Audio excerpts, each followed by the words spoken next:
பெஸ்ட்டாக இருக்குது, 20 அடியில் போகிறது பெஸ்ட்டாக இருக்குதா, 50 அடியில் போகிறது பெஸ்ட்டாக இருக்குதா அப்படின்னு. ஏன்னா கிணற்றுடைய ஆழமே வந்து 60 அடி தான். கிணற்றுடைய ஆழமே 60 அடி தான். அப்போது இந்த 50 அடியில் போகிற நீர் ஊற்று வந்து எத்தனை அடியில் போகுது, இந்த வடக்கு பக்கத்தில் போகிற ஊற்று வந்து எத்தனை அடியில் போகுதுன்னு சொல்லிட்டு, எத்தனை அடியில் நீர் போகுதுன்னு சொல்லிட்டு கரெக்டாக கண்டுபிடிச்சா மட்டும்தான் இந்த சைட் போர்வெலுக்கு சக்ஸஸ்ஃபுல்லாக நம்ம சைட் போர்வெல் வைக்க முடியும்.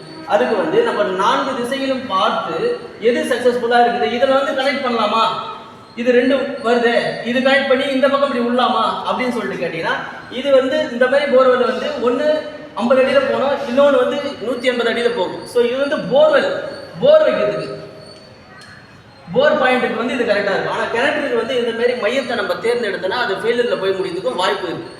அதனால் ஒரு ஊற்று 2 ஊற்றுன்னு சொல்லிட்டு எது பெஸ்ட்டாக இருக்குது, 20 இந்த பக்கத்துலேயே வடக்குலையா கிழக்குலையான்னு சொல்லிட்டு பார்த்து எது பெஸ்ட்டாக இருக்குதுன்னு சொல்லிட்டு பார்த்து போர் வைக்க